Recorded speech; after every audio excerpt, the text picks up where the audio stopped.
Hey everyone, welcome back to Critical Coverage Channel. Today we are diving into a fiery exchange between Senator Josh Hawley and a Democrat witness, Mr. Stern, over the safety of Jewish students on college campuses and the removal of a pro-Hamas activist. Trust me, you don't want to miss this. So here's what went down. Senator Hawley started by grilling Mr. Stern about his interview where he claimed removing Mmud Khalil, a pro-Hamas foreign rioter, was like McCarthyism, and would somehow make Jewish students less safe. Mr. Stern, if I could just start with you. I see that 5 or 6 days ago you gave an interview in which you said that the removal of Mmud Khalil, the pro-Hamas foreign rioter, is a form of McCarthyism and makes Jewish students less safe. Now, this is an individual who has been accused of endorsing and espousing terrorist activity, who has been accused of lying on his application to a green card in the United States, who's currently being sued for terrorizing and assaulting Jewish students. Do you stand by your view that trying to remove him is a form of McCarthyism? Absolutely, Senator. Why in the world would that be the case? Let me answer. He hasn't been charged with the crime. The clear predicate for this, White House said, was handing out pro-Hamas propaganda. When you start talking about people's views and what they're talking about in the public square as a basis for discrimination, and then the effect on Jewish students, it's not just the fact that Jews may be seen as, well, we're pushing this and that's going to happen. The way that this is going to harm Jewish students is it harms the academy. Let's get this straight. Khalil has been accused of endorsing terrorist activity, lying on his green card application, and is being sued for terrorizing and assaulting Jewish students. Yet Stern thinks trying to remove him is McCarthyism? Seriously? Stern argues Khalil hasn't been charged with a crime and punishing speech is dangerous, but Hawley wasn't having any of it. I've got to correct numerous inaccuracies there. Number one, as you very well know, United States law says that a non-citizen is inadmissible for entry into this country if they, and I quote, endorse or espouse terrorist activity or persuade others to do the same.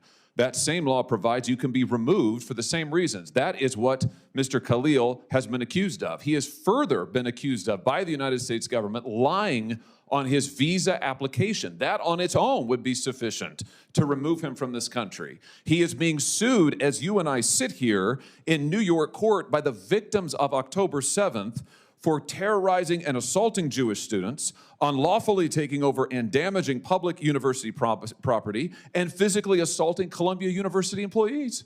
And you're telling me that it's McCarthyism to remove this individual? Senator, the deportation was started before that lawsuit, before that second question about what he was saying on his forms. No, this is what the government has alleged in open court, Mr. Stern. This is the basis for their removal proceedings. And our law makes clear if you endorse or espouse terrorist activity, you can be removed from this country. He has done so. He's been accused of doing so from the beginning. He's been accused of lying to get into the country. I'm amazed that you're saying that this is McCarthyism. Senator, you weren't here when I quoted part of what Justice Brandeis was talking about the back at a case where there's somebody that was convicted for supporting the Communist Party because they were talking about violence as a political solution. And Brandeis cautioned us that this type of robust speech, as long... This isn't speech. Lying on a visa application is not speech. Seeking to assault Columbia University employees and Jewish students is not speech. You are defending an individual who has espoused the destruction of this country, the destruction of the state of Israel, the destruction of Jews, and has taken actions in furtherance of the same. Here's the deal. U.S. law says a non-citizen is inadmissible if they endorse terrorist activity. And yes, they can be removed for it. Plus, Khalil lied on his visa application, another reason for deportation. Stern tries to push back, saying the deportation process started before the lawsuit and this is just an attack on speech. But lying on a visa and committing violence aren't protected speech. Hawley then drops another bombshell. He points out Stern has opposed investigating colleges for antisemitism, calling it a weaponization of the issue.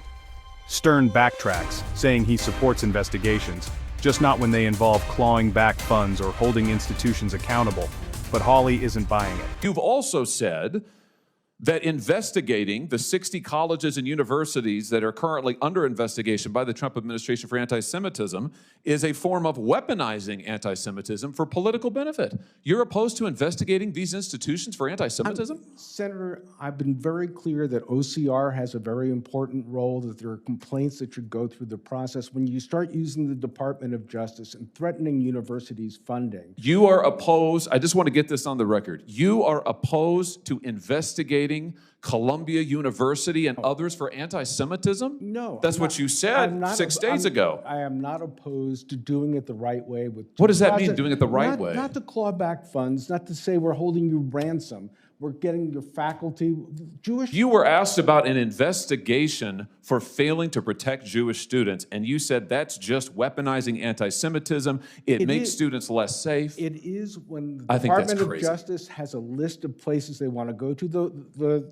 Senator Markey's question... Oh, I heard Senator Markey's questions. I heard his whole speech. I thought it was insane.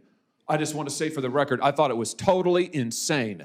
And I think your positions are similarly insane. I think the idea that we would bend over backwards to hug and kiss and make nice to a pro-Hamas rioter, because that's what Khalil is, and that we would say, heavens, we can't remove him, and that makes Jewish students less safe on our campuses? That's nuts. Senator, that's nuts. To Rabbi Saberstein's point, if you look at American history, the times when Jews were most vulnerable was during the Palmer raids in World War I, when there was political... Jews are vulnerable now on our campuses because of people like Khalil, and I want to say for the record, I'm glad he's gone, and I hope he never comes back.